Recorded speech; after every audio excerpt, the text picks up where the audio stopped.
The archives of the former Cumberland territory hold 39 names written by the same weary hand, lined up like a list of war dead. But there is no record of bodies, no graves, no formal farewells, just names, approximate dates, and, scattered among the papers, a surname that repeats itself like a discreet echo: Briarwood. In the winter of 1902, that strip of land between damp hills, sparse woods, and muddy roads was known more for its silences than its voices. The towns were small and remote, separated by long stretches of trails carved out by horseshoes, wagon wheels, and weary footsteps. The geography of Cumberland was made up of cold valleys, low fog, and isolated farms, where the lights of oil lamps appeared in the distance like islands in a dark sea. It was in this setting that the Briarwood sisters lived. Records describe their property as a small wayfarer's farm near an important fork in the road. One path led to a village with a train station under construction, the other to the sparsely mapped interior, where loggers, hunters, and small settlers competed for space with trees and mud. On the county map, the house is marked only as Briarwood Farm, an almost invisible ink mark in the middle of a void yellowed by time. Margaret Briarwood, the eldest, would have been between 32 and 35 at the time of her disappearance. Elise, the younger sister, was probably around 29. Neither had married. There are no marriage certificates, no records of children, no romantic notes preserved in personal archives. What there are travelers' notes, accounting records from local businesses, and, here and there, comments in private diaries. The soft-spoken sisters on the farm at the fork, the strong coffee of the Briarwoods, the women who brushed the horses in the basement. The few physical descriptions that survive are found in oral testimonies collected decades later. Margaret is remembered as a woman with a stern countenance, a narrow face, her hair always tied back, hands that knew the weight of water buckets and grain sacks. Elise, on the other hand, appeared in memories as someone with softer features, a gaze that lingered a second longer on other people's faces, leaning in slightly, as if listening to what others did not say. Both always wore dark colors, not so much for mourning but out of habit and economy. In winter, layers of coarse wool thickened their silhouettes, making them look more like shadows, moving slowly between the house, the barn, and the cellar. The surrounding community was small, scattered, and extremely practical. At the turn of the century, Cumberland lived off timber, cattle, freight transport, and the hope that the railroad would finally bring more money and less loneliness. Men came and went in groups: horsemen, messengers, escort troops, merchants driving heavy wagons. The names of these groups varied in the records, sometimes called cavalry companies, sometimes private convoys, sometimes just riders, horsemen passing through, hired to cross territories that were still unsafe. Among the many who crossed those roads, one name appears frequently in the documents: Jonathan Hale. Jonathan was not famous, but he left traces clear enough that a historian, almost a century later, was able to reconstruct the contours of his existence.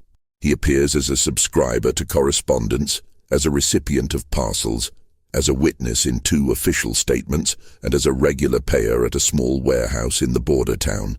He was a man in his early 30s, a former soldier in a cavalry unit who never saw major battles, but who experienced long marches, nights under the open sky, and the strict discipline of the commandos.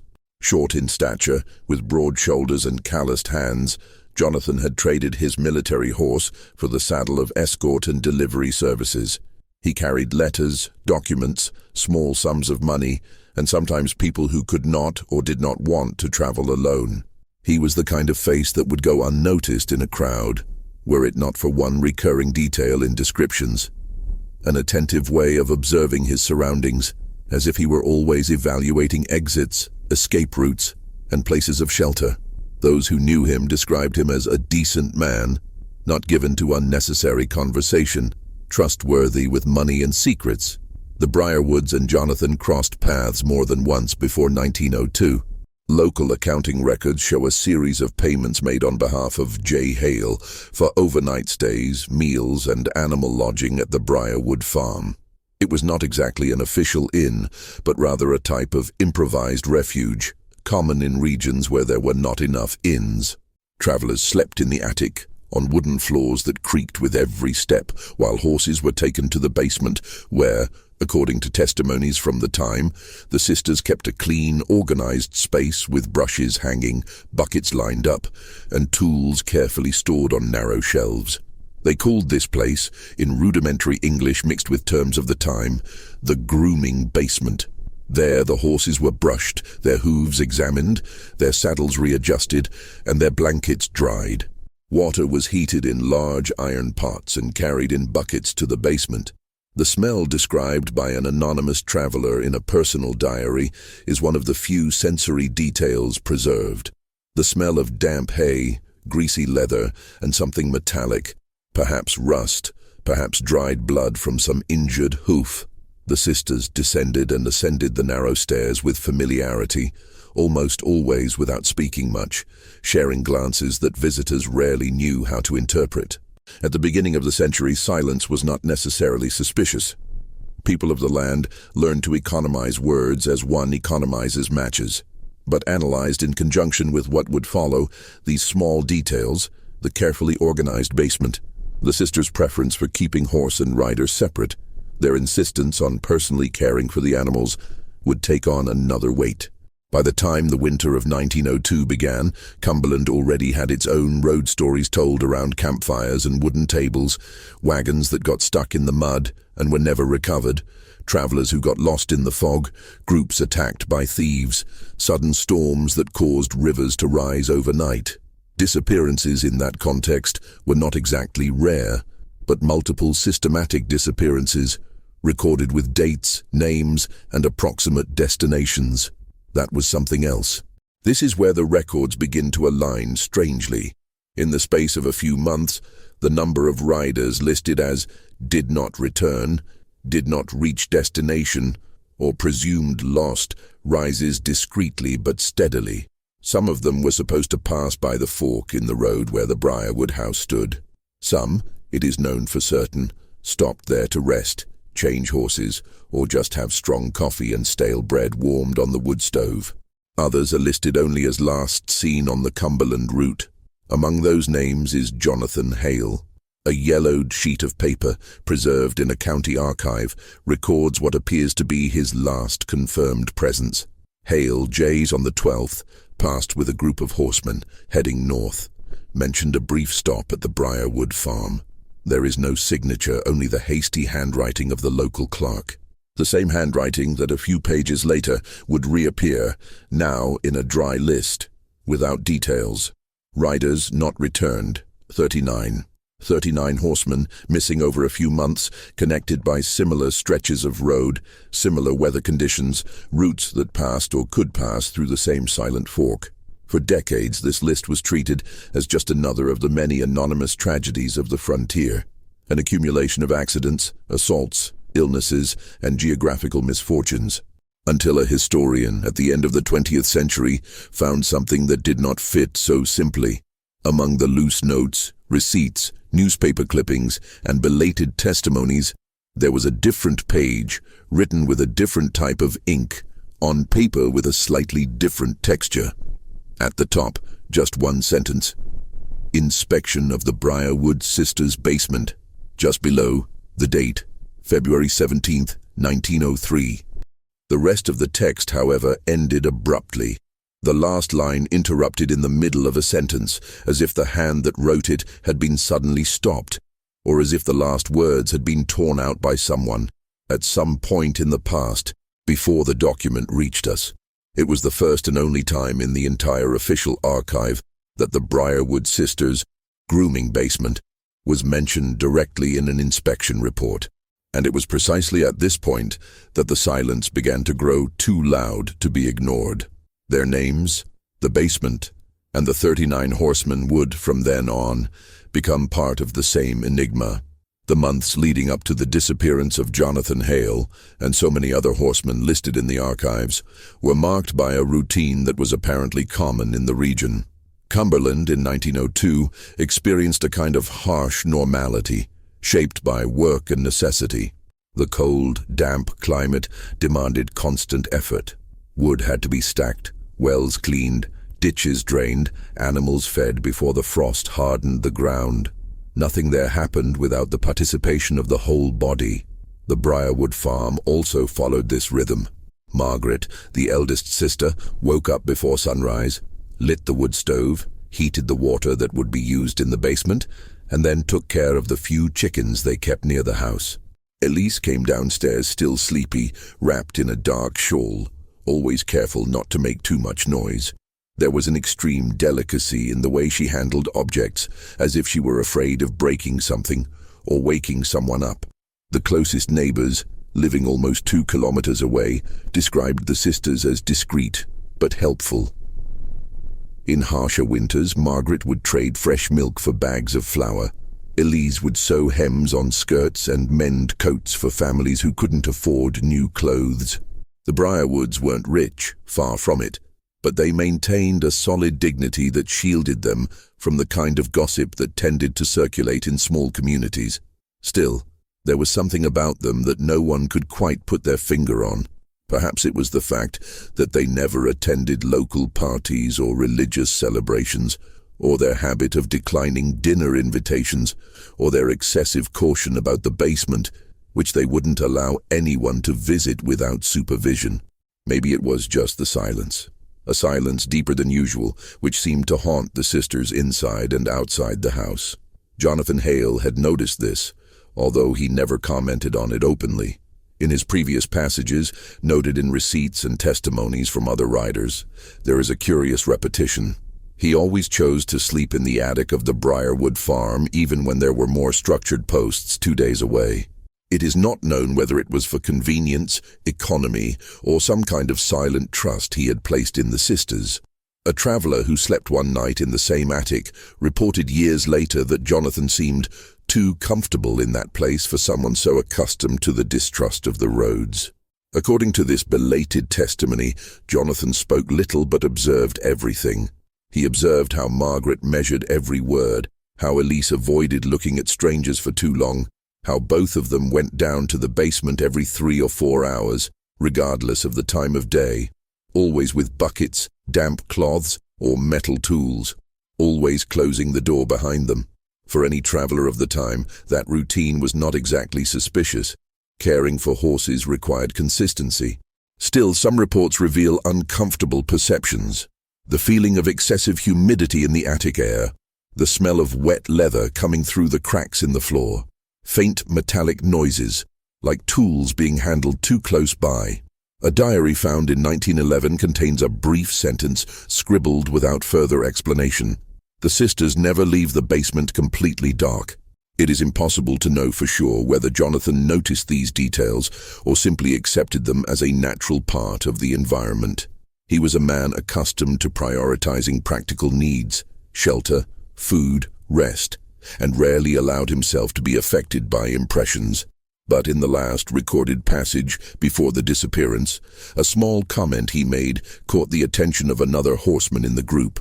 According to testimony, on the morning they left Briarwood Farm heading north, Jonathan reportedly said, almost jokingly, but with an undertone of seriousness, "They know more about the road than they let on." No one asked what he meant.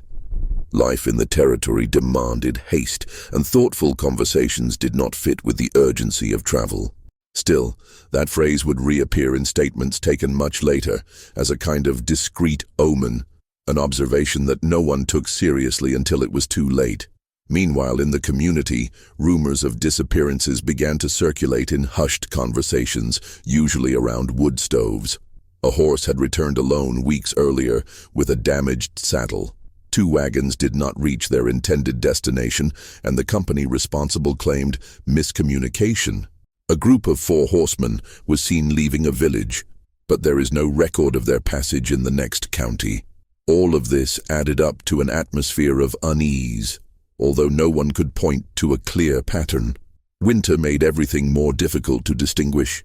Trails erased by snow, trees felled by rain, rivers that rose and swallowed fragile bridges.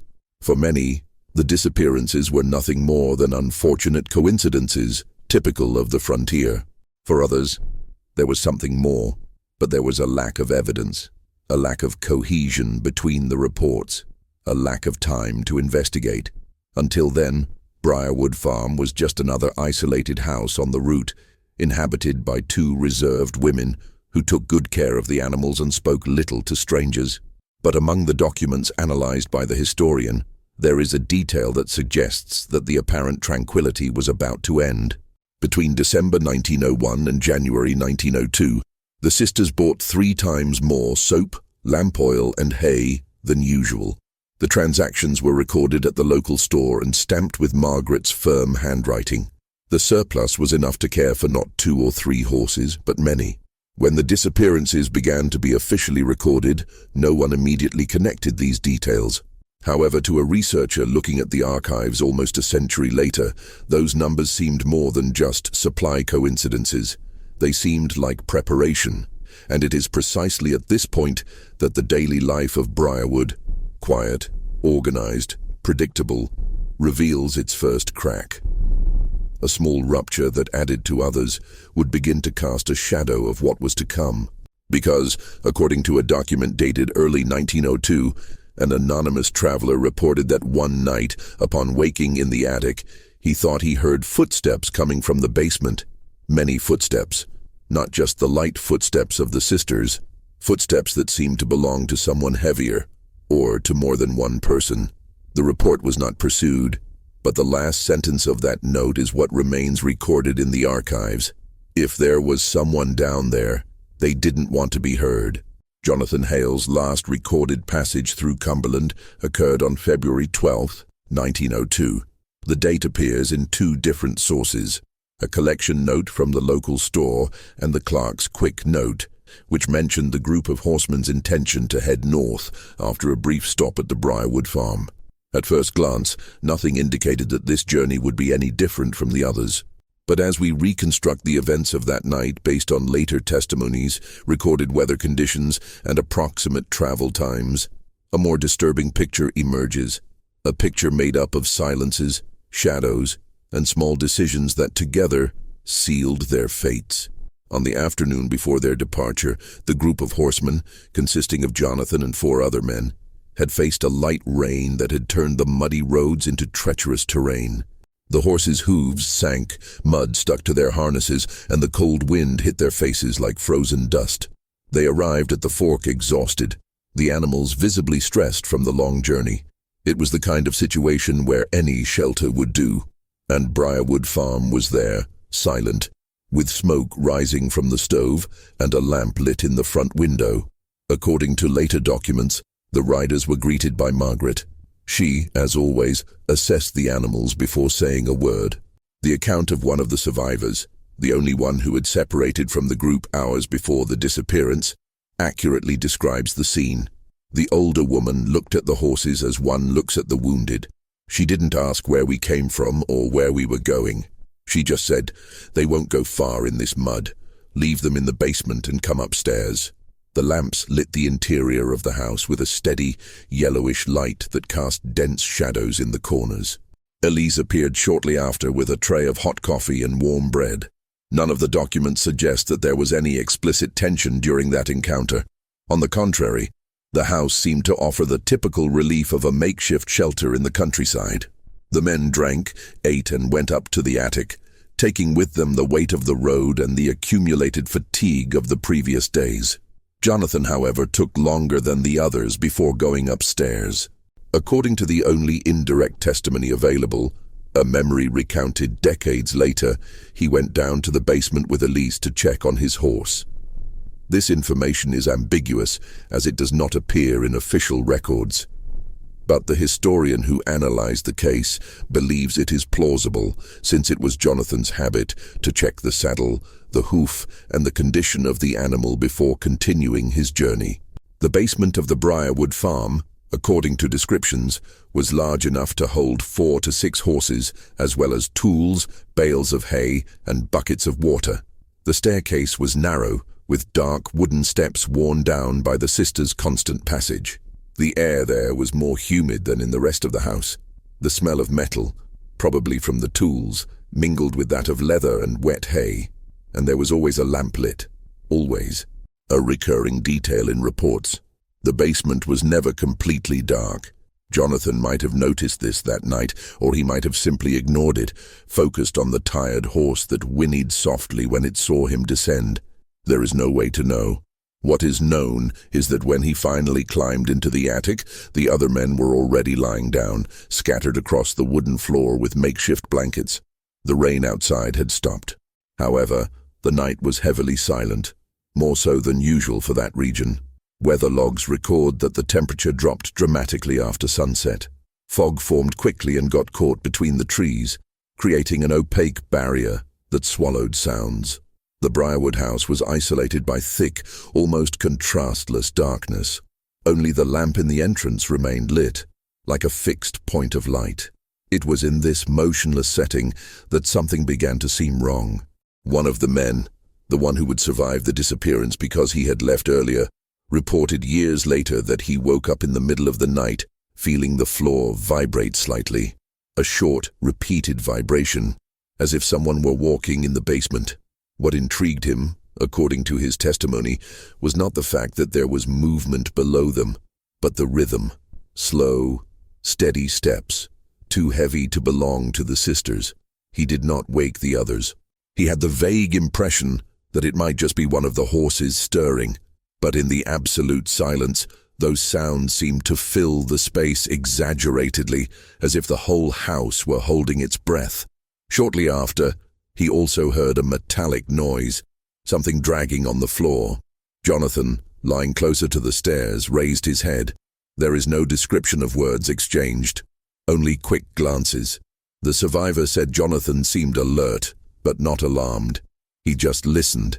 He just assessed. As he always did. From that point on, what happened becomes unclear. Sources differ, records are incomplete, and reconstruction depends on fragments. But the historian was able to establish a rough timeline of events based on times and later testimonies.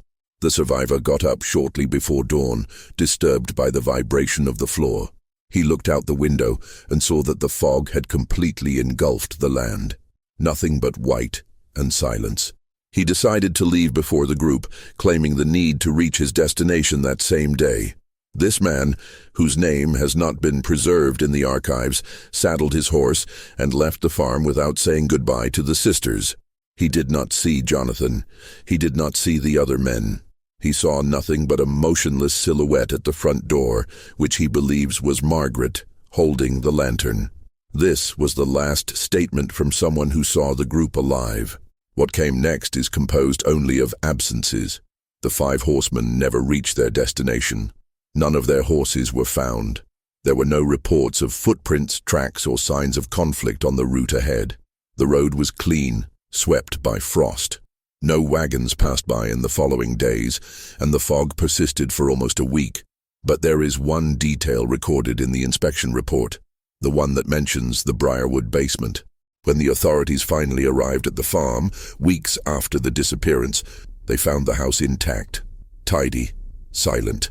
The sisters were also there, saying that the travelers had left at dawn, like so many before them. There were no signs of violence. There was no blood. There were no signs of a struggle. But there was something in the basement. The original report, as already mentioned, ends abruptly. The description is short, interrupted mid-sentence. Only 2 lines can be read clearly. The basement floor has deep circular marks, as if heavy objects had been dragged across it. There is also, and then the text ends. The next page simply does not exist. It has been torn out, and it is in this silence, in this literal void in the archives, that the mystery reaches its peak. Because from here on, what we know is only a shadow of what may have happened that night. And what is missing from the documents seems to be precisely what would matter most in understanding the disappearances. When the rider's absence ceased to be a delay and became a concern, the first searches began in a disorderly fashion. Families sent notes describing relatives who had not returned. Merchants complained about undelivered shipments. A local official noted that the Cumberland route seemed emptier than usual that week. Still, No one imagined that 39 men could disappear completely without a trace. The first patrol sent north took 3 days to reach the fork where the Briarwood farm was located. The fog persisted. The ground remained spongy with frozen mud, and the wind blew, as if carrying some warning that no one could interpret. The investigators, tired from their journey, approached the house cautiously. They found Margaret in the kitchen, stirring a pot of hot water, and Elise folding cloths in the corner, as if the visit meant nothing new. Both seemed surprised, but not alarmed, to learn that the group had not yet reached their destination. Margaret's explanation was brief. They left early. There was a lot of fog, but they were in a hurry. Nothing in her demeanor suggested excessive concern or agitation. The environment was clean, the lamps were lit, the pots were organized. The house seemed as intact and stable as it had been days before. The basement, however, immediately caught their attention. The sisters hesitated for a second when the investigators asked to go down. They did not try to stop them, but the slowness of that gesture, opening the door, lighting the extra lamp, pointing to the stairs, was noted in the report. It was as if they were calculating every move. The basement was organized, yes. Hay stacked, tools hung, bales lined up. But what shook the investigators was something more discreet. Deep, circular marks on the dirt floor, as if heavy objects had been dragged or stuck there for a long time. There was no blood. There were no obvious signs of violence. But there was wear and tear. There were repeated symmetrical grooves that did not match the normal use of a makeshift stable. The report mentions this clearly, and this is where the original text breaks off, torn out by someone before it reached the archives. Subsequent reconstruction indicates that, after observing the marks, the patrol decided to question the sisters directly. Margaret replied firmly that the riders' horses were very tired but fine. Elise kept her eyes down, always avoiding direct contact. When asked why they did not take notes about the men's departure, something they normally did for payment purposes, Margaret simply said, "They were in a hurry. They said they would come back another time to settle up." The patrol found no concrete evidence of a crime, and, as was common at the time, without a body, witnesses, or confession, there was no legal procedure that would justify prolonged detention. The sisters did not leave the area. There was no major mobilization. For years, the case was limited to discreet comments and informal suspicions. Still, after that visit, something changed in the community. Some people began to instinctively avoid the Briarwood farm. Others refused the coffee offered by Margaret. Some commented in low voices that Elise seemed always on the verge of tears, or carrying a secret she couldn't tell. But no one had any proof. And at that time, falsely accusing neighbors was seen as a sign of moral weakness, or worse, desperation. So the search took other directions. The route to the north was searched. The valleys, riverbanks, and hillsides were searched. They found footprints erased by rain, remains of old campfires, and branches broken by the wind. Nothing to indicate an ambush, struggle, attack, or accidental fall. The region was dangerous, yes, but there was no sign of conflict. No evidence that horses had run wild. No lost personal items. Nothing. It was as if the riders had simply ceased to exist. The last witnesses to see the group alive were, in fact, the Briarwood sisters. And that isolated detail, combined with the marks in the basement and the torn-out page from the report, was enough to fuel speculation for decades. Not about direct violence, but about omissions, failures, silences that lasted too long. One of these assumptions gained strength in the following years, supported by belated testimonies from neighbors and former travelers who remembered the sisters' behavior. It was the idea that Margaret and Elise might have hidden something. Not necessarily a crime, but some serious event on the farm that they didn't have the courage to report. Perhaps an accident in the basement. Perhaps a conflict between the horsemen. Perhaps a momentary despair, followed by fear of unjust accusation. This hypothesis grew mainly because, according to a note found in a local pastor's notebook, Elise had sought out the church 3 weeks after the disappearance. She did not enter. She did not speak to anyone. She just stood near the door, silent, watching people enter. The note ends with a short sentence.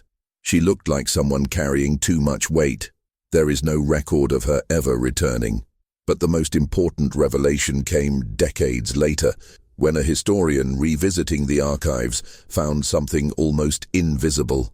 An old receipt, lost at the back of an account book, recording the purchase of 12 meters of iron chain by Margaret Briarwood in late 1901. Heavy chains, longer than the farm needed, much longer. There was no clear reason for that purchase. There was no agricultural or animal justification.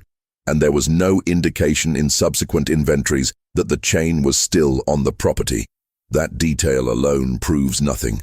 But added to what was already known, the organized basement, the circular marks on the floor, the torn paper, the last silent night, it created a possible storyline, a human narrative, harsh and deeply plausible.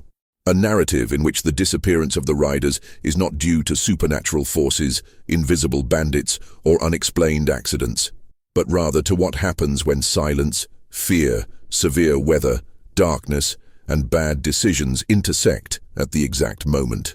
The historian who studied the case did not commit to any theory out loud, but his personal notes, found only after his death, suggest that he believed the truth might lie in the basement, not in blood, not in explicit violence, but in some kind of desperate reaction, followed by a cover-up, something that involved more people than it should have, something that got out of control, something that no one had the courage to put in writing. And his last sentence on the case, written as a private reflection, is the one that continues to echo among researchers. It is possible that the Briarwoods were not guilty of what happened, but it is almost certain that they knew what they could not say. What he meant by that, and what exactly that unspoken truth was, remains in the darkness of the archives. But at the end of that notebook, there is a small, almost forgotten detail that changes everything. A short note, almost a whisper. One of the sisters, decades later, confessed something on her deathbed, but the priest sealed the account and took the secret with him. It was the last clue found. The rest, what really happened on the night of the 39 horsemen, remains buried under layers of silence, fear, and interrupted notes. Decades after the events in Cumberland, when the region had already lost its muddy roads, slow wagons, and lonely lanterns, the case of the missing horsemen still occupied a narrow shelf in the state archives, a shelf that few consulted. There were no headlines, no notoriety, no historical glory associated with the mystery.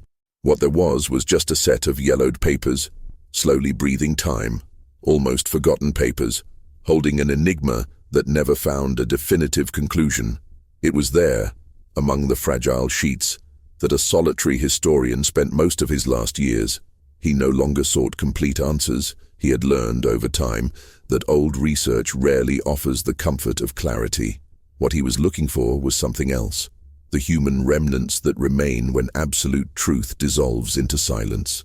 He began by visiting the territory, now transformed into paved roads, modern farms, and structures that bear no resemblance to the landscape of 1902.